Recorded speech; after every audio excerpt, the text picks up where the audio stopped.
Baik, perkenalkan nama saya Yohanes Permata dengan NPMC 1C022107. Nah, dalam video ini saya akan membantu menjelaskan mengenai beberapa presentasi atau beberapa PPT yang belum sempat dipresentasikan dalam pertemuan-pertemuan eh, mata kuliah hukum bisnis. Nah, di sini terlebih dahulu saya akan men-share screen-nya.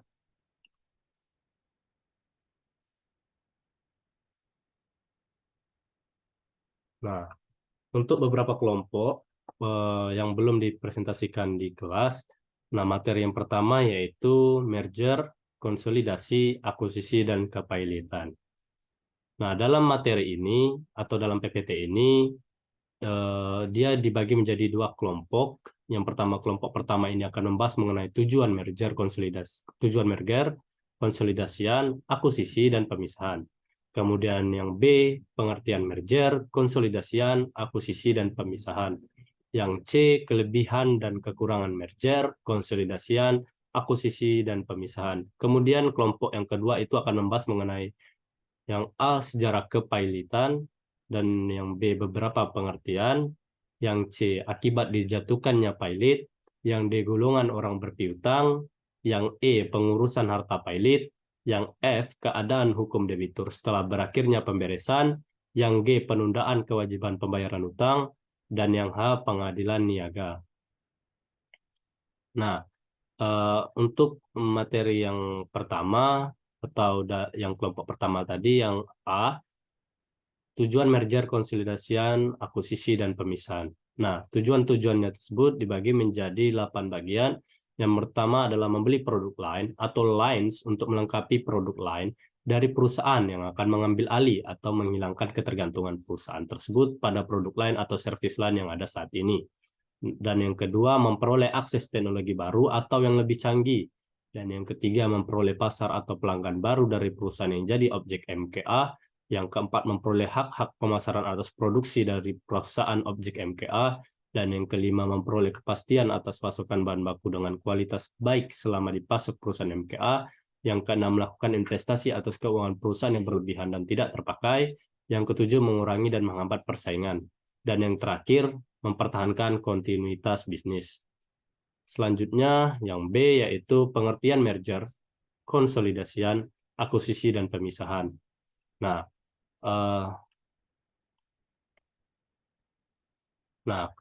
merger. Yang pertama, merger. Merger itu sendiri adalah penggabungan dari dua atau lebih perusahaan dengan cara tetap melindungi berdirinya satu perusahaan dan melikuidasi perusahaan-perusahaan yang lain. Kemudian pengertian untuk konsolidasi, yaitu konsolidasi atau peleburan usaha adalah penggabungan dari dua perusahaan atau lebih dengan cara mendirikan perusahaan baru dan melikuidasi perusahaan-perusasahaan yang ada. Akuisisi adalah pengambil alihan kepemilikan suatu perusahaan. Dan kemudian pemisahan adalah perbuatan hukum yang dilakukan oleh perseorangan untuk memisahkan usaha yang mengakibatkan seluruh aktiva dan pasifa perseroan beralih karena hukum kepada dua perseroan atau lebih sebagai aktiva dan pasifa dua atau lebih perseroan. Nah, kemudian yang C, kelebihan dan kekurangan merger, konsolidasian, akuisisi, dan pemisahan. Nah, untuk kelebihan merger yang pertama yaitu cenderung perusahaan yang mengambil alih akan menggunakan namanya untuk perusahaan yang telah digabungkan tadi. Kemudian kelebihan yang kedua yaitu biaya lebih kecil, dan yang ketiga tidak memerlukan surat izin usaha baru karena tadi kan merger adalah menggabungkan dua perusahaan. Sedangkan kekurangannya itu yang menimbulkan polemik baru dikarenakan ada dua kepentingan yang berbeda sehingga cenderung akan menimbulkan masalah-masalah yang baru. Nah, kemudian ada yang kemudian selanjutnya adalah konsolidasi. Nah, konsolidasi ini kelebihannya akan memakai nama perusahaan baru. Jadi tidak menggunakan nama-nama yang antara perusahaan yang melakukan konsolidasi ini, namun cenderung akan menggunakan nama baru.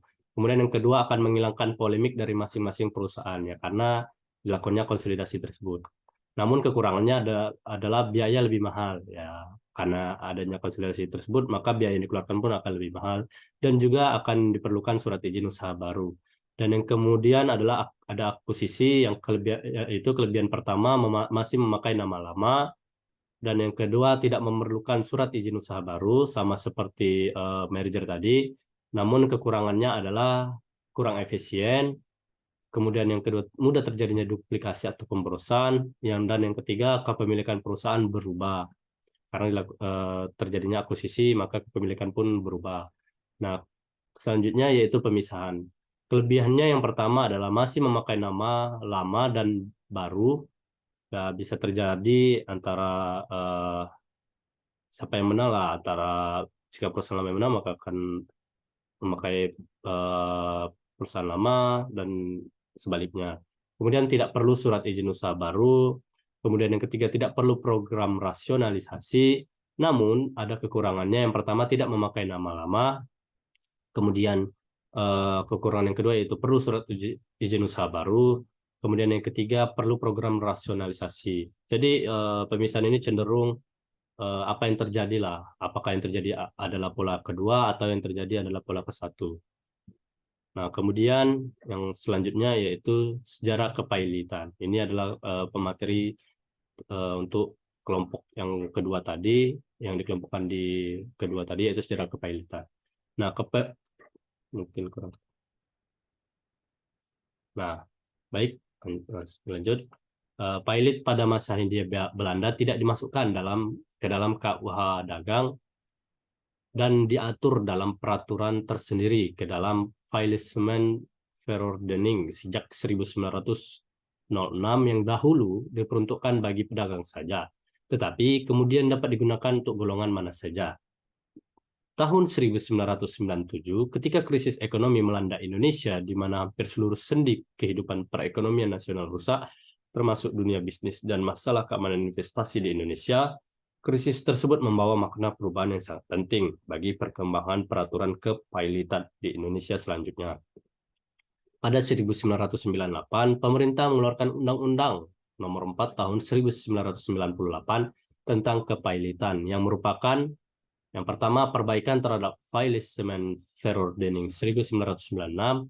Kemudian yang kedua, adanya penambahan pasal yang mengatur tentang penundaan kewajiban pembayaran utang atau PKPU. Dan yang ketiga, mengenal istilah pengadilan niaga di luar pengadilan umum untuk menyelesaikan sengketa bisnis. Nah, pada tahun 2004, pemerintah mengeluarkan lagi Undang-Undang Nomor 37, yaitu mengenai kepailitan dan penundaan kewajiban pembayaran utang yang didasarkan pada beberapa asas, yaitu yang pertama asas keseimbangan, yang kedua asas kelangsungan usaha, yang ketiga asas keadilan, dan asas integrasi. Nah, kemudian yang B yaitu beberapa pengertian. Kepailitan adalah sita umum atas semua kekayaan debitur pailit, yang pengurusannya dan pemberesannya dilakukan oleh kurator di bawah pengawasan hakim pengawas, sebagaimana diatur dalam Undang-Undang Nomor 37 Tahun 2004. Tujuan pernyataan pailit adalah untuk mendapatkan suatu penyitaan umum atas kekayaan debitur untuk kepentingan semua orang yang melakukannya. Nah, kemudian yang selanjutnya adalah akibat dijatuhkannya pailit. Akibat dijatuhkannya pailit ini akan mengalami yang pertama yaitu debitur kehilangan atas segala haknya untuk menguasai dan mengurus atas kekayaan harta bendanya. Karena terjadinya pailit maka akan dilakukannya penyitaan lah, seperti itu kira-kira. Kemudian yang kedua adalah utang-utang baru tidak lagi dijamin oleh kekayaannya. Dia karena kan kekayaannya dia kehilangan kekayaannya sehingga utang-utang baru tersebut tidak memiliki jaminan lah untuk utang-utang tersebut. Kemudian yang ketiga untuk melindungi kepentingan debitur, dan yang keempat harus diumumkan di 2 surat kabar. Nah, kemudian yang selanjutnya yang D yaitu golongan orang berpiutang. Di sini golongan orang berpiutang itu yang pertama adalah golongan separatisan, yaitu kreditur pemegang gadai jaminan atau hak atas kebendaan lainnya. Sedangkan yang kedua yaitu golongan dengan hak privilege, yaitu orang-orang yang mempunyai tagihan yang diberikan kedudukan istimewa. Nah, kemudian pengurusan harta pailit. Yang mengurusi harta pailit ini pun dibagi menjadi beberapa pengurus. Yang pertama hakim pengawas, yang kedua adalah kurator, dan yang ketiga adalah panitia kreditor. Kemudian yang selanjutnya yaitu F, keadaan hukum debitur setelah berakhirnya pemberesan. Nah, setelah daftar pembagian penutup menjadi pengikat, maka kreditur memperoleh kembali hak eksekusi terhadap harta debitur mengenai piutang yang mereka yang belum mereka bayarkan. Karena debitur tersebut tidak dapat membereskan apa hutang-hutangnya, kemudian ini beralih beralih pemindahan hak yang harusnya tadinya di debitur menjadi kreditur, ya, dikarenakan debitur tersebut tidak mampu membayarkan atau tidak mampu bayar atau terjadinya pailit tadi. Nah, kemudian yang selanjutnya yaitu penundaan kewajiban pembayaran hutang. Penundaan kewajiban pembayaran hutang ini itu di keadaan surcharge dapat diajukan ketika yang pertama harus persetujuan lebih setengah kreditur konkuren yang haknya diakui atau sementara diakui. Kemudian yang kedua adalah keadaan ketika hadir dan mewakili paling sedikit 2/3 dari tagihan yang diakui atau sementara diakui. Dan yang ketiga diumumkan di 2 koran dan berita negara RI. Kemudian yang H yaitu pengadilan niaga. Tugas dan fungsi pengadilan niaga ini yaitu yang pertama memeriksa dan memutuskan permohonan pernyataan pailit dan penundaan kewajiban pembayaran hutang. Yang kedua berwenang memeriksa dan memutuskan perkara lain di bidang perniagaan. Yang ketiga prosedur yang diterapkan lebih cepat dalam hal yang pertama yaitu perkara selesai dalam 30 hari, tidak adanya banding, kemudian dimungkinkan diajukan peninjauan kembali atau PK.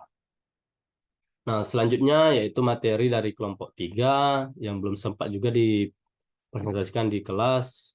Nah, mengenai paten atau bisa dibilang mengenai materi paten.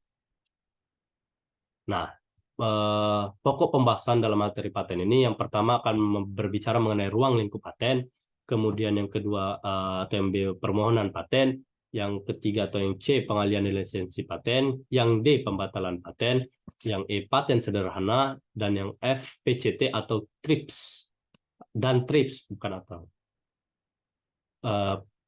Kita akan membahas yang pertama yaitu ruang lingkup paten. Nah, ruang lingkup paten. Pengertian paten menurut Undang-Undang Nomor 14 Tahun 2001 adalah hak eksklusif yang diberikan negara kepada penemu di bidang teknologi selama waktu tertentu, kemudian melaksanakan sendiri investasinya atau memberikan persetujuan kepada orang lain untuk melaksanakannya.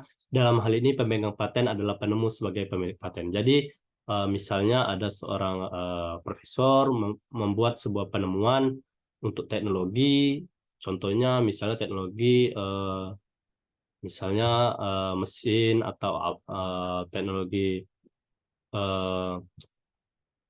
bahan kimia misalnya untuk membantulah istilahnya. Nah, kemudian dia penemuan ini ia patenkan sehingga inilah hak eksklusif yang dimiliki oleh penemu tersebut terhadap penemuan yang ia ciptakan. Nah, penemuan ini dapat dia ciptakan sendiri dengan atau dia memberikan persetujuan untuk orang lain menciptakannya dengan syarat karena ini telah dipatenkan, ia memiliki komisi lah terhadap pembuatan paten tersebut. Nah, kemudian paten ini harus didaftarkan wajib bagi investor untuk memberikan perlindungan hukum yang akan diberikan oleh negara kepada investor apabila pendaftaran paten tersebut telah dilaksanakan. Jadi, jika pendaftaran paten ini telah dilaksanakan, ini akan memberikan perlindungan terhadap pencipta atau penemu dari bidang-bidang teknologi, sehingga hal ini akan menjadi perlindungan yang akan diterima oleh pencipta atau penemu tersebut. Kemudian kita akan berbicara mengenai yang pertama yaitu penemu paten atau yang bisa dibilang investor. Nah, menurut Undang-Undang Paten Nomor 14 Tahun 2001 adalah penemu bisa perorangan atau badan hukum. Di sini khususnya untuk badan hukum tidak dianggap sebagai penemu paten, tetapi hanya pemegang hak patennya saja. Pemegang paten itu yang pertama adalah penemu sebagai pemilik paten, yang B penerima hak dari pemilik paten, dan yang C penerima lebih lanjut dari penerima hak. Nah, kemudian penemuan yang dapat diberikan paten. Menurut pasal 2 dan 3 Undang-Undang Nomor 14 Tahun 2001, penemuan yang bisa diberikan paten harus memenuhi kriteria. Yang pertama, penemuan baru pastinya. yang B atau yang kedua mengandung langkah inventif, yang C dapat diterapkan dalam bidang industri. Nah, kemudian penemuan yang tidak dapat diberikan paten. Yang pertama adalah ini menurut pasal 7 Undang-Undang Nomor 14 Tahun 2001, ada beberapa penemuan yang tidak dapat diberikan paten atau tidak dapat dipatenkan. Yang pertama adalah proses atau hasil produksi yang bertentangan dengan Undang-Undang Ketertiban Umum, Agama, atau kesusilaan. Jadi, apabila ada penemuan-penemuan yang cenderung mengarah kepada atau mengganggu ketertiban umum, kemudian mengganggu keagamaan atau kesusilaan, ini tidak akan diberikan paten atau tidak akan diberikan hak paten terhadap penemu tersebut sesuai dengan undang pasal 7 Undang-Undang Nomor 14 Tahun 2001 ini. Kemudian yang B yaitu metode pemeriksaan, perawatan, pengobatan, dan pembedahan. Kemudian yang C, teori metode bidang ilmu pengetahuan atau semua makhluk hidup kecuali jasad renik. Dan yang D adalah proses biologis yang esensial kecuali proses non-biologis atau proses mikrobiologis. Nah, kemudian ada juga penemuan tidak dianggap telah ditemukan.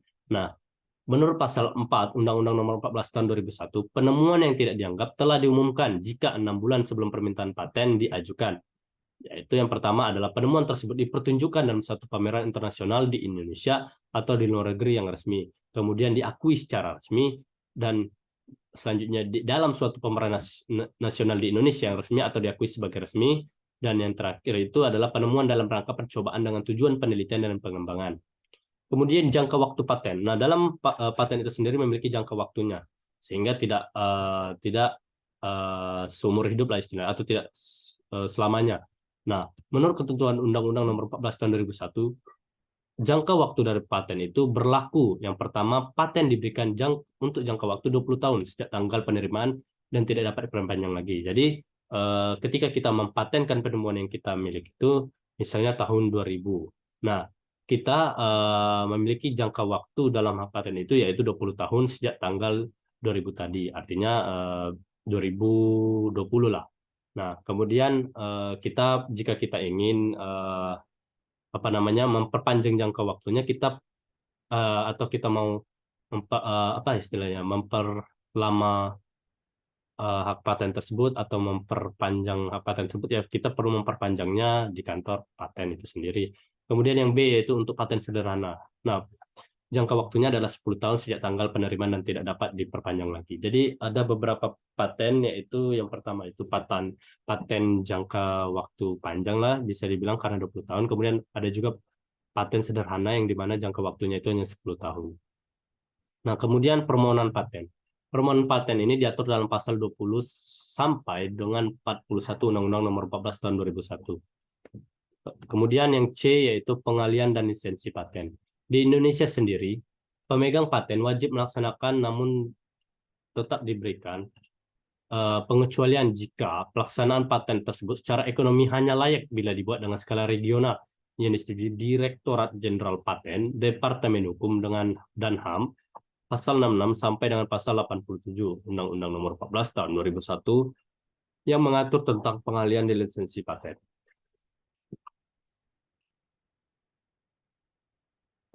Yang D yaitu pembatalan paten. Paten itu sendiri dapat dilakukan pembatalan atau dapat dibatalkan sesuai dengan pasal 88 sampai dengan pasal 98 Undang-Undang Nomor 14 Tahun 2001. Nah, tadi kita sempat menyinggung yaitu paten sederhana. Nah, paten sederhana yaitu diatur oleh Badan Sederhana yang dalam pasal 104 sampai dengan pasal 109 Undang-Undang Nomor 14 Tahun 2001 yang dapat diberikan apabila paten sederhana itu hanya untuk investasi. Kemudian yang kedua, investasi berupa produk kasat mata yang memiliki kualitas sederhana. Dan yang ketiga, permohonan pemeriksaan substantif. Kemudian yang keempat, paten sederhana tidak dapat dimintakan lisensi wajib. Dan yang terakhir ini yaitu PCT dan TRIPS. Patent Cooperation Treaty atau PCT adalah traktat internasional kerjasama paten yang bertujuan untuk melaksanakan kemajuan ilmu pengetahuan dan teknologi, perlindungan hukum terhadap setiap investasi, Jadi bukan saja berbicara mengenai penemuan-penemuan yang dapat eh, dapat di apa namanya dapat dibentuk atau dapat diproduksi, namun ada juga yang namanya PCT atau TRIPS, yaitu Patent Compression 3D. Jadi dalam bentuk 3D. Jadi dapat pula kita patenkan untuk untuk melaksanakan kemajuan ilmu pengetahuan dan teknologi. Karena jika kita berbicara mengenai 3D, maka itu juga apa namanya bertegak lurus terhadap terhadap kemajuan ilmu pengetahuan dan teknologi itu sendiri. Nah, sehingga adanya paten terhadap 3D atau PCT itu sendiri akan memberikan perlindungan hukum terhadap setiap investasi atau penemu dari paten compression 3D itu. Nah, kemudian untuk kelompok 4 yaitu membahas mengenai merek dan indikasi geografis. Nah, materi pertama ini membahas mengenai ruang lingkup merek. Mark itu adalah dalam istilah atau dalam bahasa Belanda, atau brand dalam bahasa Inggris. Yang di Indonesia itu sendiri diatur dalam Undang-Undang Nomor 15 Tahun 2001 yang merupakan perbaikan dan penyempurnaan dari Undang-Undang Nomor 14 Tahun 1997 dan Undang-Undang Nomor 19 Tahun 1992. Penyempurnaan dari undang-undang sebelumnya yang menonjol antara lain menyangkut proses penyelesaian permohonan berkenaan dengan hak prioritas perlindungan terhadap merek dagang dan merek jasa dan perlindungan terhadap indikasi geografis selain perlindungan terhadap indikasi asal. Nah, selanjutnya, jika kita mengingat merek, ia merupakan bagian dari kegiatan perekonomian atau bisnis. Penyelesaian sengketa merek pun memerlukan peradilan khusus, yaitu peradilan niaga. Sejak Indonesia meratifikasikan perjanjian WTO dan TRIPS yang merupakan lampiran Indonesia harus tunduk kepada aturan yang bersifat global, yaitu Undang-Undang Nomor 15 Tahun 2001 yang merupakan bagian dari penyempurnaan itu sendiri, ditambah dengan Keputusan Presiden Nomor 17 Tahun 1997, yaitu Indonesia telah mensahkan Mark Law Trade atau TLT, yang merupakan perjanjian internasional yang menyangkut penyerdanaan dan pengharmonisan prosedur administrasi dalam kaitannya dengan aplikasi nasional dan perlindungan merek.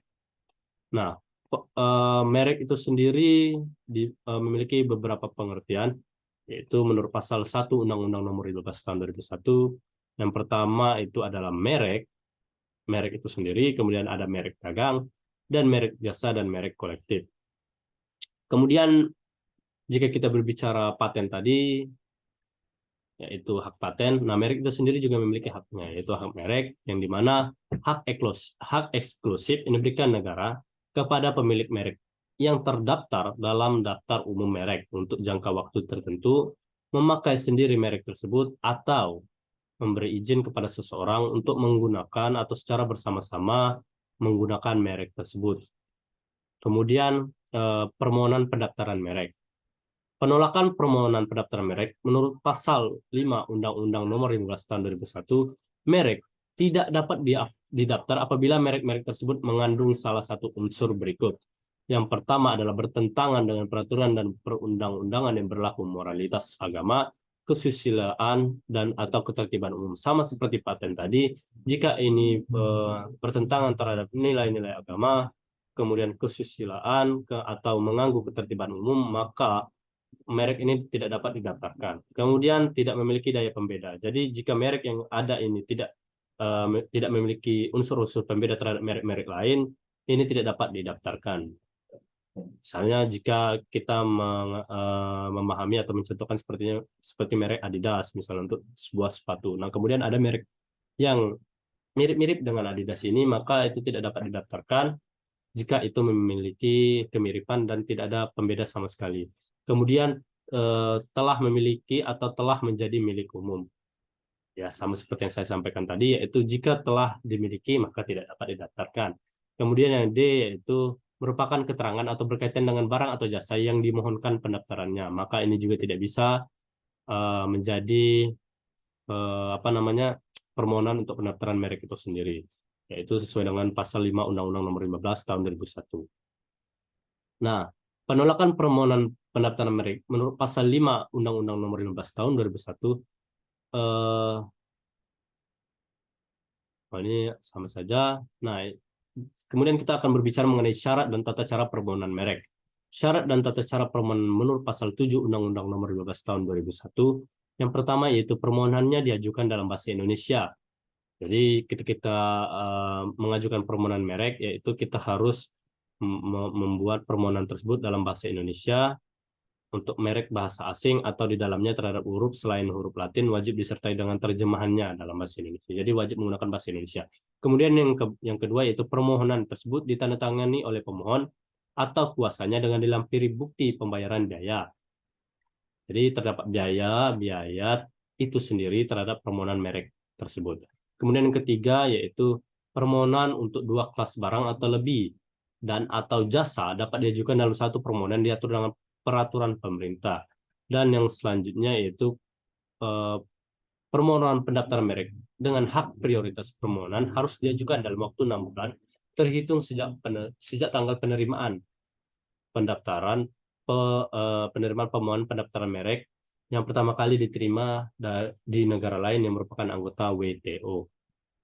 Nah, kemudian pendaftaran merek yang C itu pendaftaran merek yang tidak dapat didaftarkan dan ditolak. Nah, pasal 20 Undang-Undang Merek ini mengatur tentang merek yang tidak dapat didaftar dan ditolak. Merek tidak dapat didaftar jika bertentangan dengan negara, peraturan perundang-undangan, moralitas, agama, kesusilaan, atau ketertiban umum. Kemudian yang kedua yaitu pemeriksaan substantif merek. Pemeriksaan substantif merupakan pemeriksaan yang dilakukan oleh pemeriksa terhadap permohonan pendaftaran merek. Segala keberatan dan atau sanggahan sebagaimana dimaksud dalam pasal 16 dan pasal 17 menjadi pertimbangan dalam pemeriksaan substantif ini.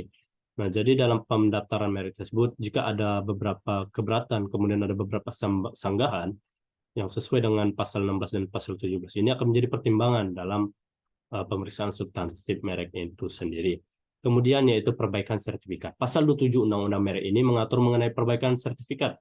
Pemilik merek terdaftar atau kuasanya dapat mengajukan permohonan perbaikan secara tertulis kepada Menteri dalam hal terdapat kesalahan sertifikat merek sebagaimana dimaksud dalam pasal 25 tanpa dikenai biaya. Kemudian dalam hal kesalahan sertifikat merek disebabkan atas kesalahan pemohon dalam mengajukan permohonan pendaftaran merek, perbaikan sertifikat pun akan dikenai biaya. Kemudian yang keempat, permohonan banding.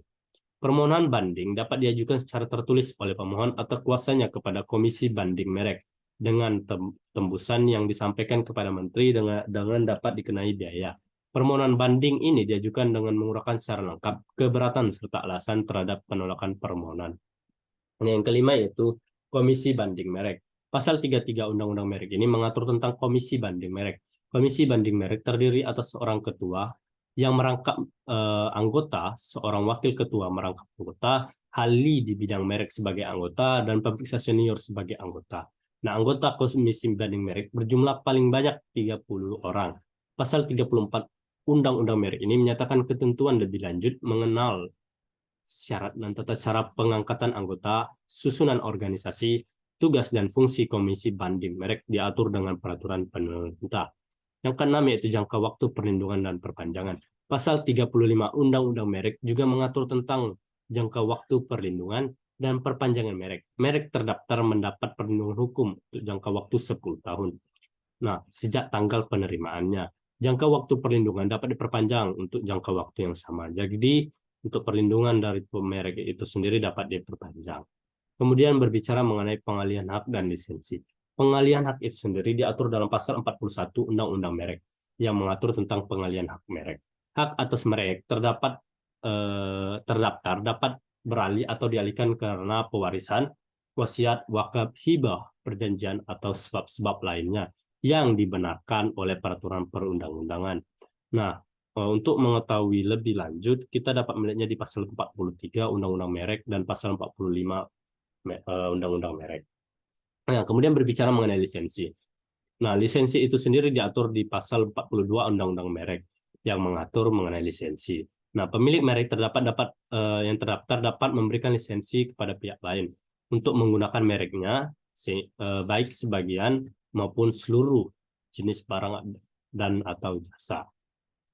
Nah, kemudian yang selanjutnya itu merek kolektif. Pasal 46 Undang-Undang Merek ini mengatur permohonan pendaftaran merek sebagai merek kolektif yang hanya dapat diterima jika dalam permohonannya dengan jelas dinyatakan bahwa merek tersebut akan digunakan sebagai merek kolektif. Nah, kemudian yang F, permohonan pendaftaran merek internasional yang diatur dalam pasal 52 Undang-Undang Merek. Permohonan pendaftaran merek internasional dapat berupa permohonan yang berasal dari Indonesia yang ditujukan ke Biro Internasional melalui Menteri atau permohonan yang ditujukan ke Indonesia sebagai salah satu negara tujuan yang diterima oleh Menteri dan Biro Internasional. Dan yang G yaitu indikasi geografis. Pasal 53 Undang-Undang mengatur mengenai indikasi geografis ini. Geografis itu yaitu indikasi geografis dilindungi setelah indikasi geografis didaftarkan oleh Menteri. Pemohon merupakan lembaga yang mewakili masyarakat di wilayah geografis tertentu yang mengusahakan suatu barang dan produk berupa sumber daya alam, barang kerajinan tangan, atau hal industri, dan pemohon yang merupakan pemerintah daerah, provinsi, atau kabupaten kota. Nah, kita akan membahas mengenai pendaftaran indikasi geografis. Pasal 56 Undang-Undang Merek mengatur pendaftaran indikasi geografis. Permohonan geografis tidak dapat didaftarkan jika bertentangan dengan ideologi negara, peraturan perundang-undangan, moralitas agama, kesusilaan, dan ketertiban umum. Sama seperti lainnya, jika bertentangan maka tidak akan dapat didaftarkan. Juga akan dilakukan pemeriksaan substansif seperti merek tadi, kemudian sama saja dapat diperpanjang juga untuk jangka waktu perlindungannya, dan kita akan berbicara mengenai indikasi asal. Nah, pasal 63 Undang-Undang Merek ini mengatur tentang indikasi asal, yaitu indikasi asal dilindungi tanpa melalui kewajiban pendaftaran atau secara deklaratif sebagai tanda asal suatu barang dan atau jasa yang benar dan dipakai dalam perdagangan. Kemudian terdapat juga pelanggaran atas indikasi geografis. Pasal 66 Undang-Undang Merek ini mengatur tentang pelanggaran atau indikasi geografis, mencakup pemakaian indikasi geografis baik secara langsung maupun tidak langsung atas barang dan atau produk yang tidak memenuhi dokumen deskripsi indikasi geografis. Kemudian berbicara mengenai gugatan. Pasal 67 Undang-Undang Merek ini mengatur tentang gugatan itu sendiri, yaitu pembatalan dan pencoretan pendaftaran merek diberitahukan secara tertulis kepada pemilik merek atau kuasanya dengan menyebutkan alasannya. Jadi kita dapat membatalkan atau melakukan pencoretan pendaftaran merek jika kita memberikan sebuah alasan yang valid, sehingga pembatalan pencoretan merek tersebut dapat dicatat dan dituliskan dalam berita resmi merek. Dan yang ketujuh yaitu pembinaan dan pengawasan indikasi geografis. Pasal 70 Undang-Undang Merek ini mengatur tentang hal tersebut, yaitu pembinaan indikasi geografis dapat dilakukan oleh pemerintah pusat dan atau pemerintah daerah sesuai dengan kewenangannya. Kemudian pasal 71 Undang-Undang Merek ini mengatur tentang pengawasan, di mana pengawasannya ini dapat dilakukan oleh masyarakat. Kemudian dapat dengan menjamin tetap adanya reputasi, kualitas, karakteristik yang menjadi dasar diterbitkannya sebuah indikasi geografis dan mencegah penggunaan indikasi geografis secara tidak sah. Nah, yang H yaitu penghapusan dan pembatalan pendaftaran merek. Nah, kita tadi sempat berbicara mengenai pembatalan pendaftaran merek. Nah, kemudian kita akan berbicara mengenai penghapusan. Pasal 72 Undang-Undang Merek ini mengatur tentang penghapusan. Permohonan penghapusan dapat diajukan oleh pemilik merek atau kuasanya terhadap sebagian atau seluruh jenis barang atau jasa yang dalam hal ini masih terikat perjanjian lisensi. Penghapusan hanya dapat dilakukan jika disetujui secara tertulis oleh penerima lisensi. Dan juga berbicara mengenai pembatalan yang diatur oleh pasal 76 Undang-Undang Merek, yaitu gugatan pembatalan merek terdaftar dapat diajukan oleh pihak yang berkepentingan berdasarkan alasan yang sesuai dengan dimaksud oleh pasal 20 atau pasal 21. Dan juga pasal 77 Undang-Undang Merek ini juga mengatur gugatan dan pembatalan pendaftaran merek, yang dimana dapat diajukan dalam jangka waktu 5 tahun terhitung sejak awal pendaftaran merek. Kemudian yang I itu sistem jaringan dokumentasi dan informasi merek dan indikasi geografis. Pasal 80 Undang-Undang Merek ini mengatur sistem jaringan dokumentasi dan informasi merek dan indikasi geografis sebagaimana dimaksud dalam pasal 80, diselenggarakannya melalui sarana elektronik dan non-elektronik yang dapat diakses secara nasional dan internasional. Nah, yang J yaitu penyelesaian sengketa. Nah, sengketa ini dapat diselesaikan dengan yang pertama, yang dapat dilakukan dengan yang pertama yaitu gugatan atas pelanggaran merek. Jadi pemilik merek terdaftar dapat mengajukan gugatan terhadap pihak lain yang secara tanpa hak menggunakan mereknya, yang dimana mempunyai persamaan pada pokoknya atau keseluruhan untuk barang dan jasa yang dimilikinya. Jadi dapat digugat jika memiliki persamaan terhadap pokok barang dan jasa yang dimiliki pemilik merek yang terdaftar. Kemudian tata cara gugatan di pengadilan niaga, yaitu diatur oleh pasal Undang-Undang Merek, yang dimana dalam pasal 30 ayat 3, pasal 68, pasal 74, pasal 76 yang akan kita ajukan kepada Ketua Pengadilan Niaga wilayah hukum tempat kita tinggal atau tempat kita berada di daerah tersebut.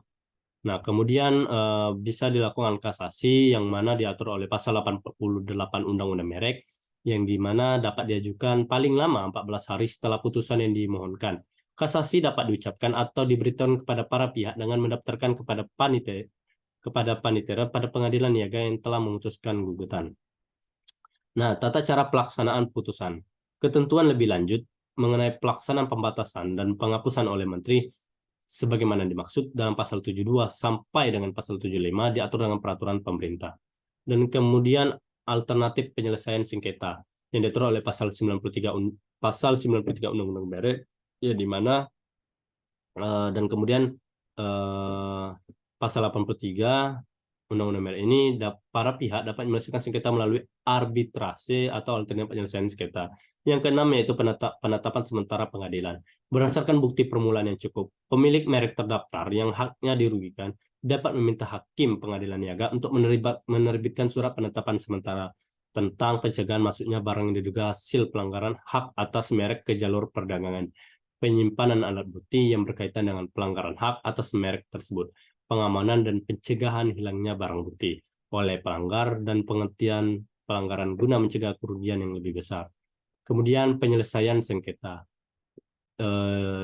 yang ketujuh yaitu penyidikan yang diatur oleh pasal 99, yang dimana penyidik berwenang melakukan pemeriksaan atas kebenaran laporan atau keterangan keberkenaan dengan tindak pidana di bidang merek, pemeriksaan terhadap orang yang diduga melakukan tindak pidana di bidang merek itu sendiri, kemudian permintaan keterangan dan barang bukti dari orang yang berhubungan dengan tindak pidana di bidang merek, pemeriksaan atas pembukaan, pencatatan, dan dokumen lain berkenaan dengan tindak pidana di bidang merek, kemudian dapat melakukan penggeledahan pemeriksaan di tempat yang diduga barang bukti terjadinya pembukaan, pencatatan, dan dokumen lain yang tidak berkenaan dengan tindak pidana merek, serta dapat melakukan penyitaan. Nah, ketentuan pidana ini dapat dilihat yang dimana diatur dalam pasal 100 ayat 1 dan 2 Undang-Undang 20 tahun 2016 sebagai berikut. Ayat pertama, setiap orang yang dengan tanpa hak menggunakan merek yang sama pada keseluruhan dengan merek terdaftar milik pihak lain terhadap barang dan jasa yang diproduksi dan diperdagangkan dapat dipidana paling lama 5 tahun dan denda paling banyak yaitu 2 miliar rupiah. Kemudian ayat kedua, dapat dipidana dengan penjara paling lama 4 tahun atau denda paling banyak 2 miliar rupiah. Nah, banyak juga ketentuan pidana-pidana yang dapat terjadi, yaitu selengkapnya dapat kita lihat sendiri di pasal 100 sampai pasal 103 Undang-Undang 20 tahun 2016 mengenai informasi ketentuan pidana yang sebagaimana dimaksud, yaitu delik aduan. Kemudian materi selanjutnya yaitu hak cipta yang dibuat atau dibentuk oleh kelompok 7, yang dimana akan membahas mengenai ruang lingkup hak cipta, fungsi dan hak cipta, hak ekonomi dan hak moral, hak terkait, ciptaan derivatif, pendaftaran hak cipta, lisensi dan lisensi wajib, pelanggaran hak cipta, dan ketentuan pidana. Bagian yang pertama yaitu ruang lingkup hak cipta.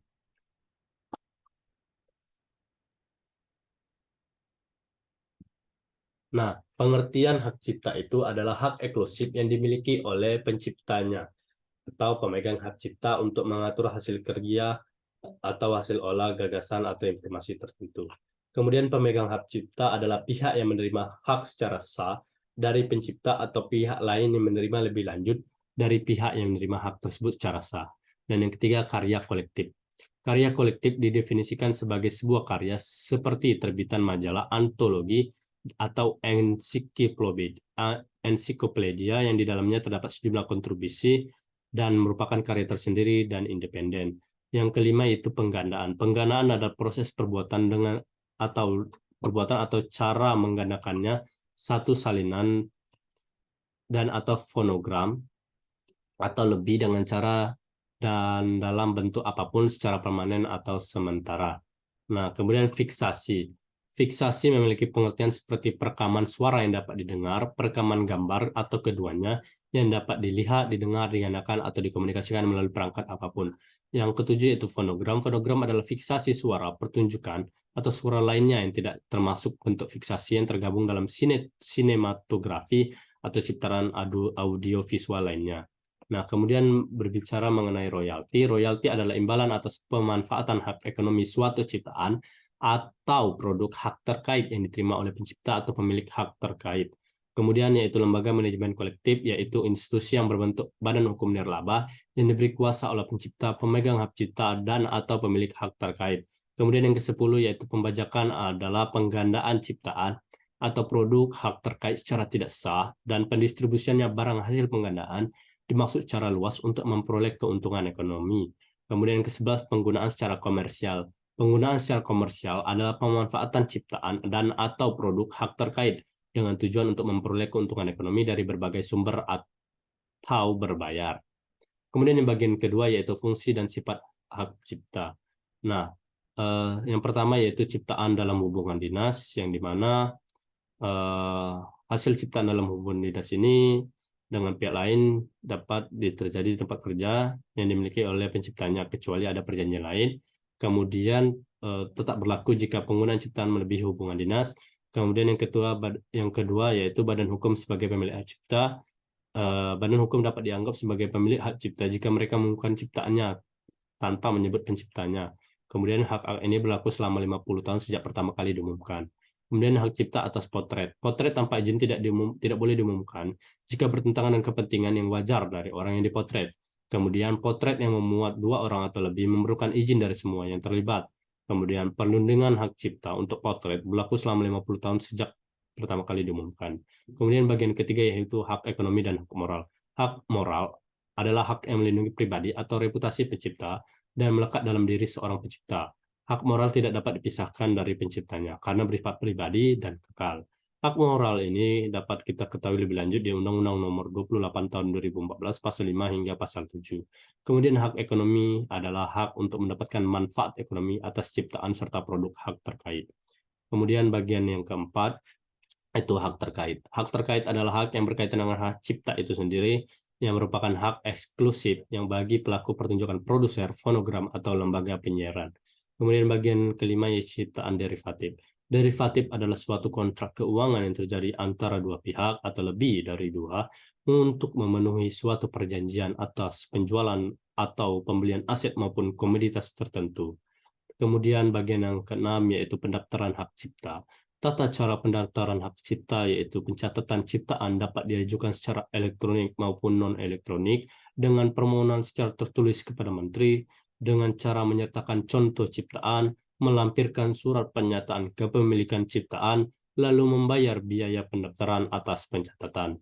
Kemudian pendaftaran hak cipta melalui sistem elektronik. Yang pertama kita dapat masuk ke dalam situs hak cipta DGIP Go ID, kemudian kita akan melakukan registrasi akun dengan melengkapi data-data untuk mendapatkan password dan username. Kemudian kita dapat login untuk menggunakan username dan password yang telah kita terima melalui email yang didaftarkan. Kemudian yang keempat kita dapat memilih pengajuan pencatatan digital. Yang kelima kita mengisi seluruh formulir sesuai dengan data-data yang dimiliki. Yang keenam kita mengunggah data pendukung yang diperlukan. Dan yang ketujuh kita melakukan pembayaran PNBP. Dan yang kedelapan yaitu DJKI akan melakukan verifikasi, dan yang ke-9 pencatatan ciptaan disetujui, dan yang ke-10 adalah mencetak surat pencatatan ciptaan. Kemudian bagian yang ke-7 yaitu lisensi dan lisensi wajib. Lisensi adalah pemberian izin atau penyerahan hak atas sesuatu dari satu pihak ke pihak lainnya untuk melakukan produksi atas suatu produk atau jasa tertentu yang sebelumnya telah dipatenkan oleh yang menciptakannya pertama kali. Kemudian pada lisensi wajib itu sendiri merupakan lisensi untuk melaksanakan paten yang dilaksanakan atas dasar keputusan menteri. Kemudian permohonan pemberian lisensi wajib diatur pada Peraturan Menteri Hukum dan HAM Nomor 30 Tahun 2019 tentang cara pemberian lisensi wajib paten, Permenkumham 30 Tahun 2019, dan perubahannya yang pada Peraturan Menteri Hukum dan HAM Nomor 14 Tahun 2001, yaitu selanjutnya bagian ke-8 pelanggaran hak cipta. Yang pertama, masalah pembuktian dan pelanggaran hak cipta. Plagiarisme sulit dibuktikan secara langsung. Kemudian yang kedua, pelanggaran hak cipta sering terjadi dalam dua tahap, yaitu peniruan dan ketidakizinan. Dan yang kedua yaitu doktrin pemakaian yang layak atau fair use, yang pernah terjadi yaitu di Amerika Serikat. Di Amerika Serikat itu sendiri doktrin fair use digunakan untuk tidak mengategorikan sebagai pelanggaran hak cipta. Jadi ada beberapa negara yang memahami bahwa doktrin fair use ini tidak mengkategorikan sebagai pelanggaran hak cipta. Kemudian beberapa variabel digunakan untuk menentukan fair use, termasuk tujuan pemakaian, sifat karya hak cipta, porsi yang ditiru, pengaruh ekonomis, dan alasan terdakwa. Ketiga yaitu sifat pekerjaan dalam doktrin of fair use. Yang pertama, faktor ekonomi dan potensi pengaruh ekonomi menjadi penentu dalam doktrin fair use. Yang kedua, hubungan sifat pekerjaan dan faktor ekonomi mempengaruhi penentuan fair use. Dan bagian yang selanjutnya yaitu ketentuan pidana. Nah, ketentuan pidana ini merujuk pada aturan hukum yang mengatur sanksi atau hukuman yang akan dikenakan kepada seseorang yang terbukti melakukan tindak pidana. Jenis hukuman pertama yaitu yang pertama jenis hukumannya bermacam-macam, ada penjara, denda, ada penjara, kemudian ada denda, kemudian ada hukuman mati, dan juga terdapat pembebasan bersyarat jika terdapat hal-hal yang memenuhinya. Kemudian yang kedua unsur pidana, yaitu unsur perbuatan, unsur subjektif, misalnya kesalahan atau kesengajaan, kemudian objektif, misalnya menimbulkan kerugian atau menimbulkan bahaya. Kemudian yang ketiga jenis pidana, pidana pokok seperti penjara, denda, dan lain-lain, yaitu pidana tambahan, pengawasan dan pembatalan izin, dan lain-lain. Nah, itu saja Nah, itu saja yang dapat saya sampaikan untuk membantu menjelaskan beberapa materi-materi yang belum sempat dipresentasikan di kelas. Lebih dan kurangnya saya minta maaf. Semoga video yang dapat saya buat ini dapat bermanfaat bagi teman-teman yang menontonnya. Sekian yang dapat saya ucapkan. Terima kasih.